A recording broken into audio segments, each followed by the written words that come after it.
Eu sou Gabriel Guilherme Estevão, este é meu nome. Meu testemunho não é para a questão de gloriar-me, mas para que o nome de Deus seja glorificado. Ele me tirou do poder das trevas para a sua maravilhosa luz, para que o seu nome seja glorificado de todas as formas. A minha história começa da seguinte forma. Os meus avós, na parte materna e na parte paterna, eles já eram agentes de Satanás, eles já tinham pacto com Satanás. O meu avô, na parte paterna, ele era um regidor. Cá em Angola, regidor é aquele que tem o poder de cuidar 5 aldeias e também tem o domínio de 5 reis, ou sobas, cá em África. Então ele tem que ter o poder suficiente para ter o domínio de todos os feiticeiros e encantadores desta aldeia ou desta região. E ele fazia parte disto. Ele tinha poder, recebia entidades espirituais como os anjos. E nesta de receber a identidade, a minha mãe tinha um problema que o próprio Lúcifer e os seus anjos haviam posto nela. A falta de alcançar. Ele não alcançava porque era uma mulher histérica. E nessa de procurar remédio, eles não conseguiram igrejas, mas aparece o anjo chamado Asbad, é um anjo, ministro ou conselheiro que Satanás enviou, nesse caso Lúcifer, enviou ao meu avô para transmitir a esperança de que a partir do ventre da minha mãe sairia um que deveria representar o seu caráter ao mundo. Deveria anunciar o sistema estabelecido por ele mesmo, que anteriormente nós chamamos de CFM, Crenças Fundadas em Mitos. E nesse sistema deveria ser espalhado como ele mesmo já vinha espalhado. O tempo foi passando, ele dá o remédio, ele dita o tipo de remédio, dá a minha mãe consumiu. Ele ditou as regras, a alimentação que a minha mãe tinha que consumir enquanto estivesse a ser desenvolvido no ventre da minha mãe. Então a minha avó, que obedecia, que estava em contato com os espíritos, tinha que estar próximo da minha mãe para cuidar dela na questão da alimentação, sem transgredir nenhuma regra. Questão da saúde, porque o ser humano é aquilo que é constituído pelo que come e bebe, pelo que vê e ouve. Nesta é formado, começa já a formar o caráter deste indivíduo através do ventre da sua própria mãe. O que a mãe come, o que a mãe ouve, o que a mãe quer, então vai desenvolvendo mesmo, fazendo parte do caráter do bebê. E assim foi. Eles tiveram que obedecer e eu estava desenvolvendo até no dia em que eu saí do ventre da minha mãe, já bebê. Eles ditaram mais outra regra que eu tinha que seguir. Seria um vegetariano restrito. Um vegetariano restrito porque teria que ter uma mente lúcida. Para ter uma mente lúcida tem que abster-se de tudo que é animal, de tudo que é carne. E seus derivados e alimentação simplesmente de erva. Aos meus 9 meses, aproximadamente, já conseguia estar distante da minha mãe. Então fui retirado do colo da minha mãe para viver com meus avós na fazenda. Eu cresci distante da sociedade humana para ter uma mente e um coração frio, uma mente liberta, uma mente livre, tinha que viver com a natureza. Por causa da natureza eu deveria adquirir conhecimento e com a natureza deveria-se adquirir muita coisa. E a alimentação também seria fácil ser um vegetariano restrito. Eu simplesmente consumia um tipo de suco. Esse suco era sangue de pessoa, que tinha que fazer parte de mim para se tornar um cruel. E eu fui ensinado de que eu sou Deus. E dentro de mim há um Deus. Sendo Deus, todos os seres humanos são objetos. E eles não merecem viver. Assim fui educado pelos anjos. Até os meus 6 a 7 anos, tive que sair da fazenda em que eu estava para entrar em sociedade, para viver com a sociedade agora. Fui retirado da fazenda agora para a aldeia. E da aldeia eu podia ver, a partir do período noturno, as pessoas que voavam ao cumprir a missão, nesse caso, os feiticeiros, encantadores, nas suas viagens. Eu poderia os contemplar. Mas a minha missão eu era um reptiliano. O reptiliano é aquele que é usado como um canal. Esta pessoa canaliza, recebe os espíritos e ele fala, não ele, mas os espíritos a falarem por ele. O mesmo processo que aconteceu com a serpente no Éden, Satanás usa a serpente e ele fala por intermédio dessa serpente. Assim também são esse tipo de pessoa, os escolhidos mesmo por ele. Eu era usado como um canal de tudo quanto ele pretendia falar, eu falava. Não eu a falar, mas sim eles a falar por intermédio de mim. Eu andava sempre em companhia de anjos ao meu redor. Eu podia ter uma visão muito diferente da visão normal. Eu podia ver, eles abriam a minha visão, eu podia ver os anjos de Deus e os próprios anjos também. Anjos de Deus e anjos maus, nesse caso.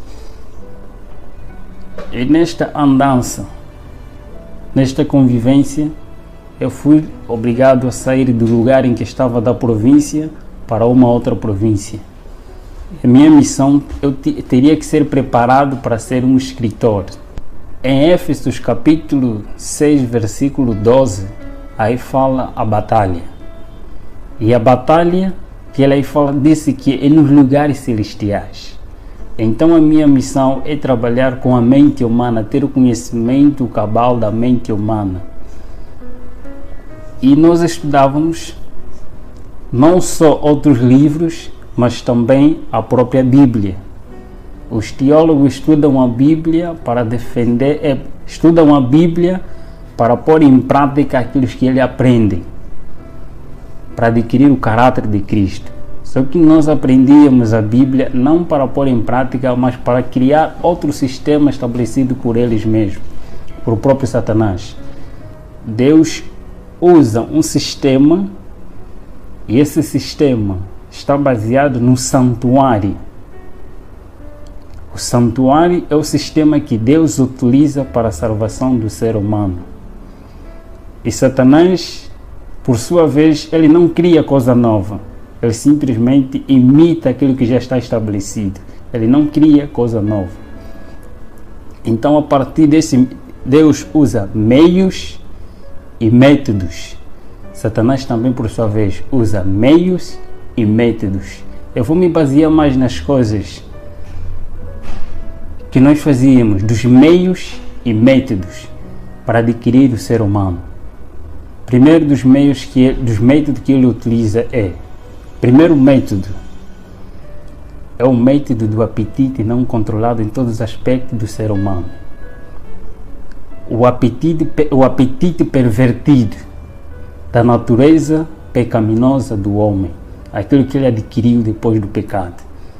Então, esse método utiliza-se para criar insatisfação do ser humano, tanto no comer, no beber, no vestir, em todos os aspectos da vida do ser humano.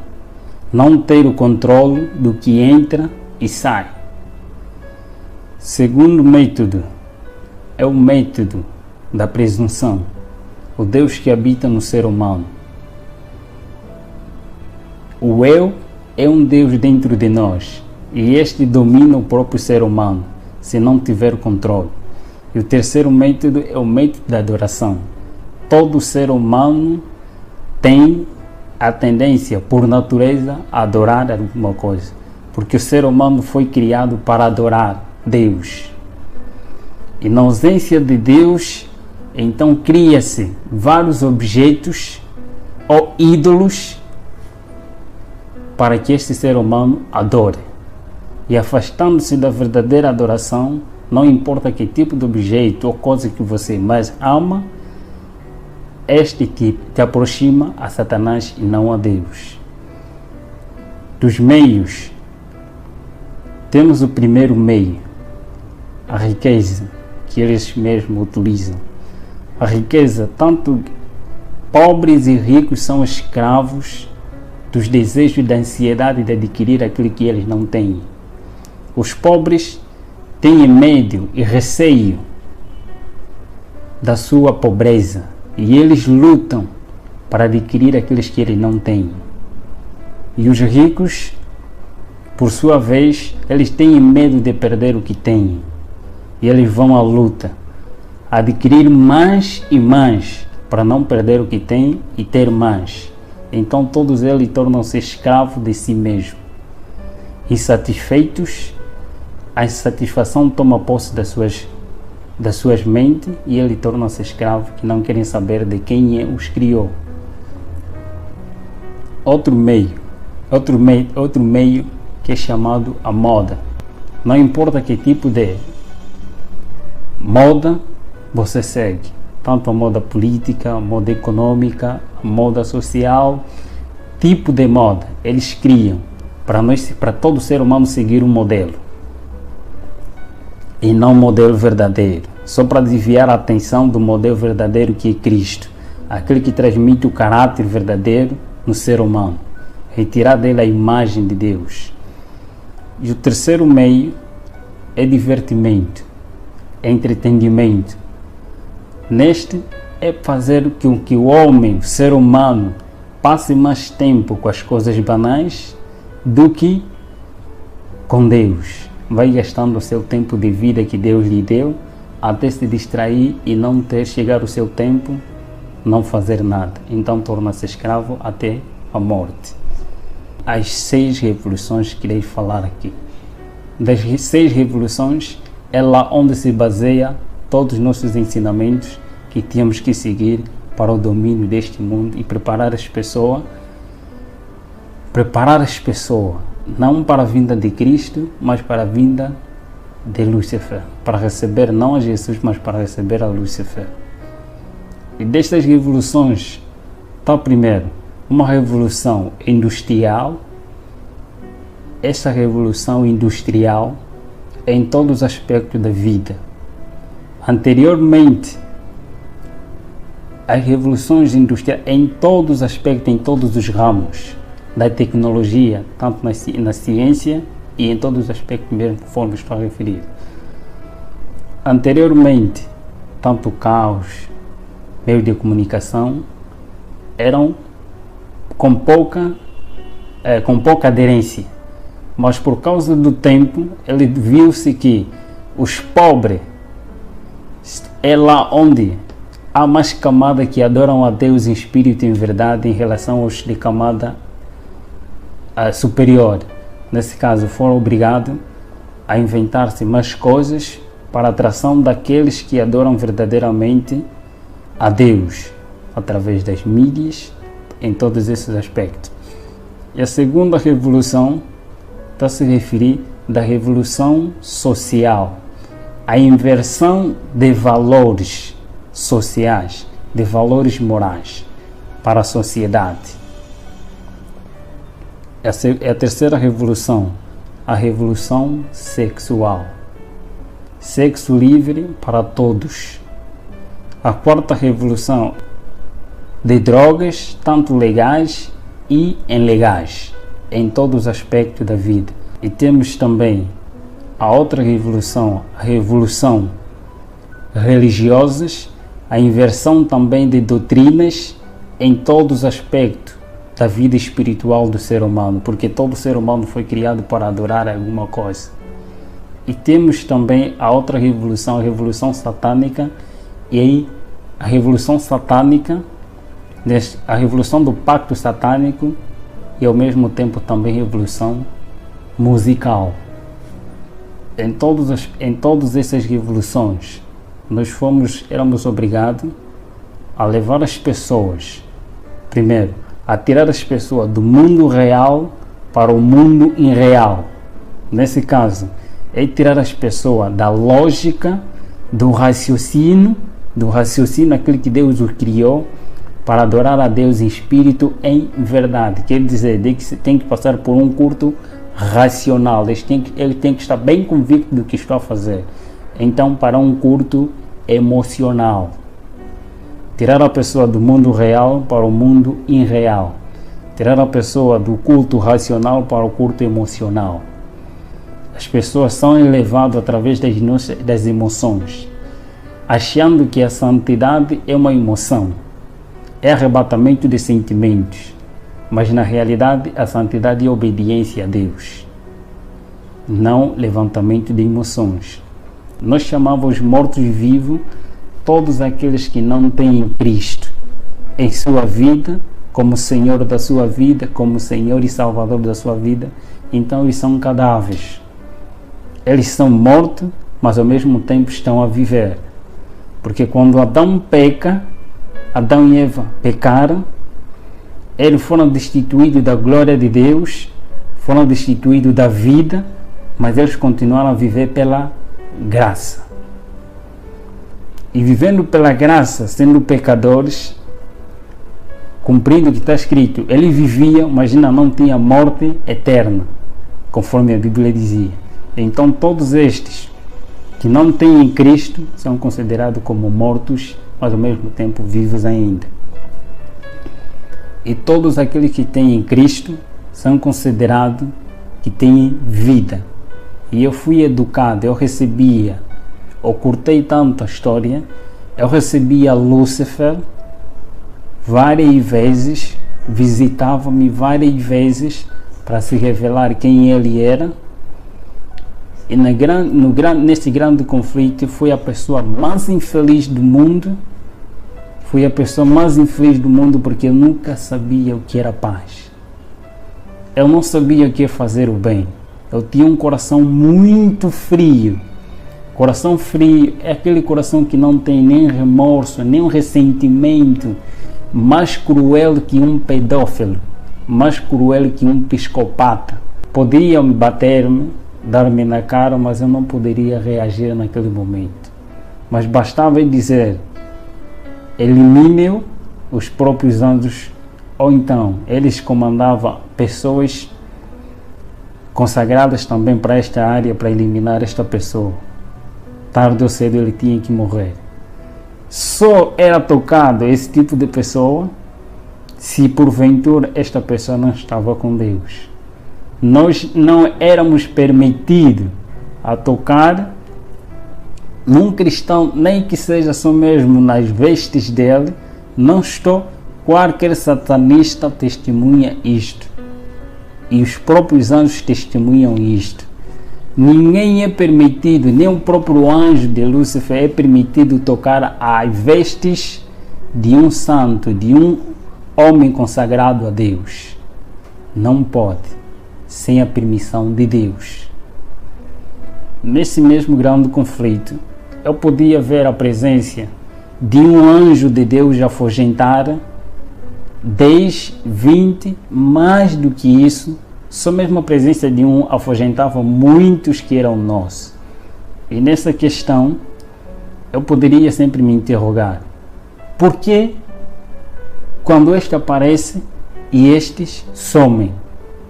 Se eles, quando eles estão em pé, os dois anjos, não vê-se nenhuma diferença. Se não tiveram a fazer nenhuma atividade, só mesmo em pé, não se vê nenhuma diferença entre anjos de Deus e anjos caídos. Todos têm a mesma luz, a mesma estatura. Não se vê nenhuma diferença. A diferença que se vê é através das suas atividades. Uns para o mal e outros para o bem do ser humano. E o campo de batalha entre o bem e o mal só consistia na mente humana, em ter o domínio da vontade humana. A mente humana. Todos os meios que Satanás utiliza é só para ter o domínio da mente humana. E sempre que eu via nesses aspectos, primeiro, o homem, nas suas escolhas, nesse conflito, não é questão de poder, conforme às vezes mostra-se nos filmes, não é realidade. O conflito só existe quando o ser humano, o homem, escolhe por sua própria livre, espontânea vontade ser de Deus, Deus age. e diz: este é meu voluntariamente, porque eles decidiram me escolher. Então ele aparece para proteger este indivíduo. E por sua vez também, quando o homem por si mesmo escolhe ser não de Deus, mas desobedecer a Deus, os anjos aparecem e clamam que este é nosso por sua espontânea vontade. E as orações de intercessão têm a seguinte função: quando um santo vai orando a favor de um ser humano, os anjos de Deus e os anjos do mal começam a cobrir esse ser humano, e por causa da oração de um ser humano semelhante de carne, começa a clamar a Deus. Então Deus aparece não pelo pedido deste indivíduo que está aqui, mas pelo pedido daquele que está ali, que tem a mesma semelhança, a mesma luta, aparece para acudir este homem. Deus, então, anjo de Deus aparece dizendo que este está a pedir socorro. E eu apareci porque o seu irmão está a clamar para que eu possa o libertar. E a escolha também depende do próprio indivíduo. Quando ele decide ser livre, então Deus o liberta. Mas quando ele diz que não quer, então também Deus não pode fazer nada. A luta é esta. E nesta mesma luta, neste mesmo conhecimento que tinha, e neste mesmo combate, eu me perguntava dentro de mim, na realidade, quem eu sou? Na realidade, para onde eu vou? Porque eu via todos aqueles que faziam pacto, não importa quem é, presidente de repúblicas, reis de reinos, em todos os aspectos da vida, eu via todos a submeter-se a Lúcifer. E eu via pessoas que eram queimadas, que eram massacradas, porque desejavam sair deste pacto. Desejavam sair por si mesmos, e eles eram matados. Quem matava eram os próprios anjos.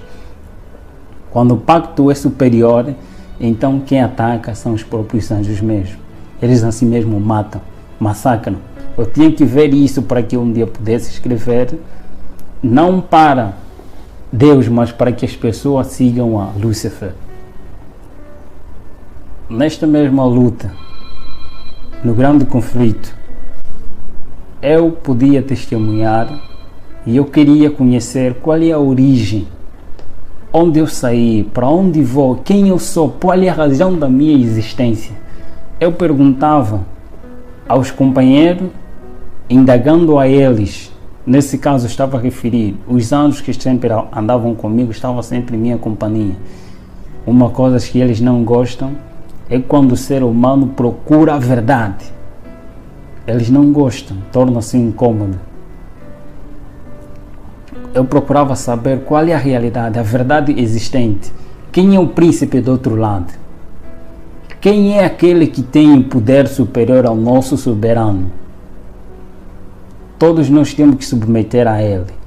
E nós temos que chamar sempre de soberano todos os títulos que os cristãos dão a Jesus.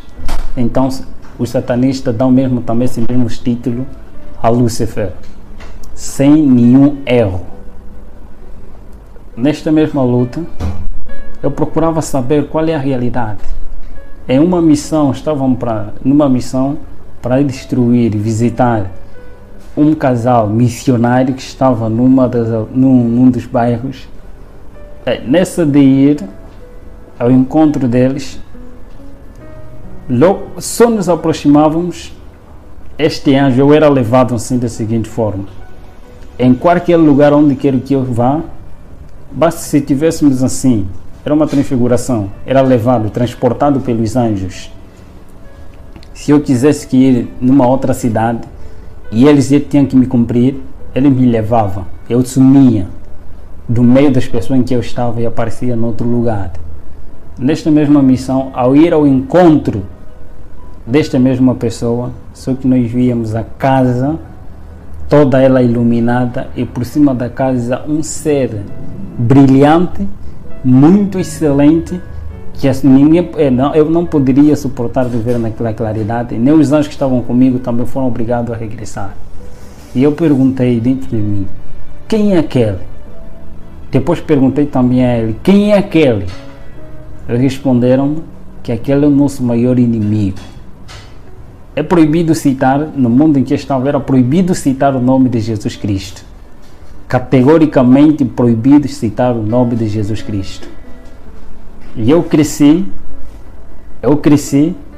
fui ensinado a nunca me tornar amigo dos que são fiéis a Deus, que obedecem. Nesta luta, eu procurava saber sempre. E um pensamento que sempre me incomodava, eu quero ser liberto. Mas eu sabia, se eu procurar sair, eu serei morto, serei um cadáver. Mas onde? Eu queria uma liberdade dentro de mim. Mas só que não existia liberdade, eu sabia que não tem ninguém que poderia me libertar. Então, neste mesmo ser, numa loja em que meu irmão estava lá a atender nesta altura, isso em 2008, aproximadamente no mês de junho, aparece um missionário da província de Luanda. Este aparece a primeira vez, fala da vida que eu vivo. Ele começou a falar da minha vida. Eu não estava a gostar, mas como questão de ética ele estava ali, ele falava. Não lhe liguei, não lhe dei atenção. Apareceu o segundo dia, o mesmo horário, depois do serviço dele, apareceu dizendo as mesmas coisas, dizendo de Jesus Cristo, de um tal chamado Jesus Cristo, que ele mesmo falava e incentivava muito, que ele é a liberdade. Ele dá força e dá poder, e tem poder para libertar todos aqueles que têm desejo de serem libertos das garras de Satanás e de Lúcifer, conforme ele lá chamado. Apareci, o terceiro dia eu estava muito aborrecido com ele. Eu queria que meus amigos aparecessem para incentivar na realidade e mostrar quem eu sou diante deste homem, que eu não sou uma pessoa normal e eu não quero mais saber deste Jesus pelo qual ele está aí a referir. Só que desta vez ele aparece e transmite-me a mensagem e eu estava atento do que ele estava a falar. Ao sair de lá, numa noite, os feiticeiros e todos aqueles que fazem pacto, ele não tem paz e eles não dormem. A noite é para cumprir a missão.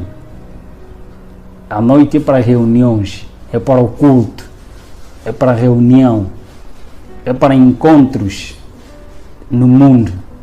E nesta mesma noite, eu estava deitado no meu berço e de repente eu vi uma claridade, e esta claridade cada vez começou a aumentar, e o que estava ao meu redor, estou a referir, os meus anjos da guarda que estavam sempre comigo em minha companhia, sumiram. Foram obrigados a sair da presença daquele que estava aí em pé. E eu fiquei paralisado, nesse aspecto, hipnotizado. Todo o processo que nós fazíamos na pessoa normal era paralisado, todos os membros, para ele não se mexer, mas todavia não era mexido na mente. É paralisado todos os membros do corpo, mas menos a tua mente. Ele paralisou-me, todos os meus membros, não poderia se mexer, nem mexer os meus olhos, mas simplesmente estou na minha mente. Eu vi este ser tão iluminado, tão brilhante. Eu conheci Lúcifer, eu vi Lúcifer, mas só que essa claridade e este ser era muito diferente, muito excelente. Eu fiquei apaixonado só pela presença deste ser. Fiquei alegre, fiquei admirado com quem é este? Eu fazia a pergunta dentro da minha mente, porque não poderia mexer os meus membros. Eu comecei a fazer tantas perguntas a ele. Você sabe quem eu sou? Por que você me apareceu? Quem és tu? Todas essas perguntas, ele calmamente, com uma natureza tão mansa e humilde, como nenhum outro ser que eu conheci até aquele momento, nunca vi semelhante àquele. Ele ficou tão calmo, fiz todas as perguntas que estavam na minha mente e ele começou a responder. Disse-me: primeira coisa, eu te criei para algo melhor. Este é meu sonho, escrever um livro com este tema. Deus me criou para algo melhor. E ele disse-me: tenha paz. São as palavras que vinham como um poder. Parece que foi retirado toda a escama, todo o coração frio e escuro foi retirado. E em mim veio paz que eu nunca tive desde a minha inocência. Eu adquiri paz. Eu senti a presença de alguém que tem que preencher o vazio da minha alma, que é a minha necessidade. Que eles mesmos tiram a necessidade do ser humano para dar-lhe o querer. A necessidade do ser humano é Cristo. É retirado essa necessidade e posto lá o querer, os desejos que são insatisfeitos pelos seus meios e métodos. Nesta, ele começou a falar comigo.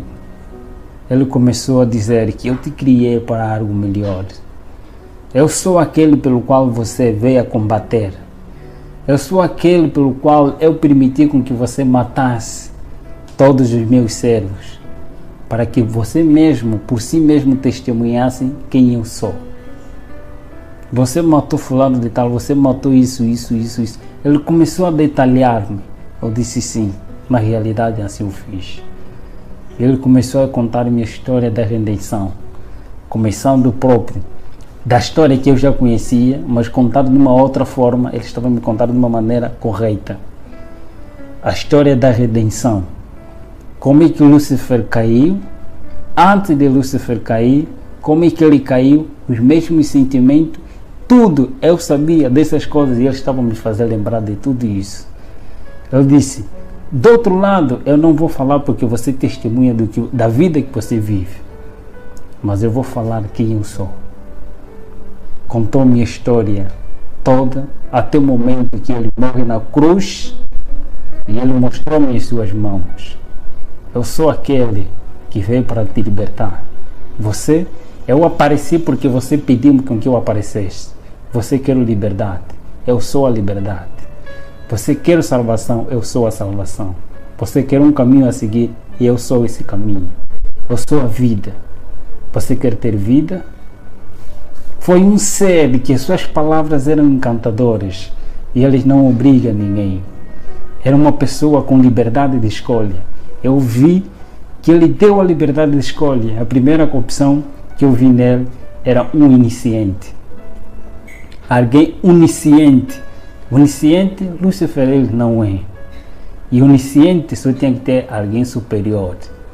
Eu via porque ele pensava, ele lia, respondia as minhas perguntas que estavam na minha mente. E ele falava exatamente daquilo que eu necessitava. Eu disse que este é o verdadeiro Deus, a quem eu venho combater. Foi uma conversa longa, aproximadamente 5 ou 4 horas, em conversa com o grande mestre. No final ele disse-me: você quer seguir? Eu prostrei-me de joelho diante dele e eu disse: Senhor, a partir de hoje estou-me posto da minha vida, mas libertai-me daqueles que são superiores a mim. O Senhor conhece. Tome-me como sua propriedade. E ele deu minha decisão. Eu neste mundo não te darei o que te foram prometido por outro lado. Eu não te darei a riqueza, eu não te darei o que eles desejam te dar, mas eu tenho para te dar a vida eterna. Eu te prometo, não neste mundo. Neste mundo você vai ter que sofrer. O que você fez, você vai ter que passar por mesmo. Mas eu estarei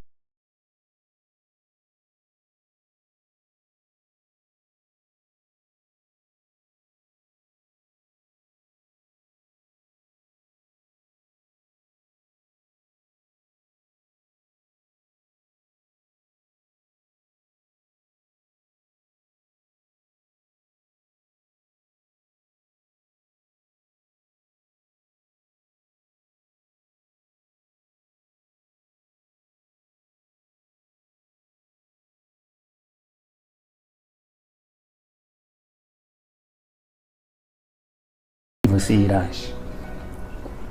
Ele contou minha história dos mundos não caídos e das pessoas que lá vivem eternamente, enquanto eu estou prometido a viver aqui neste mundo.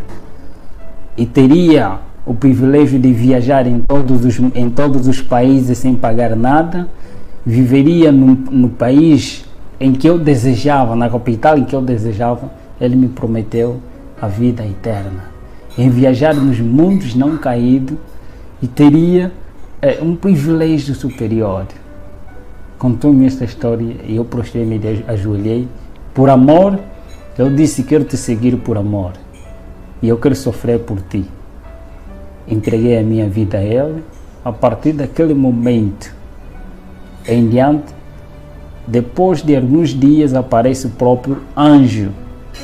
Aparece o anjo Asbad, que era o meu conselheiro no outro mundo, dizendo: você traíste a nossa pátria.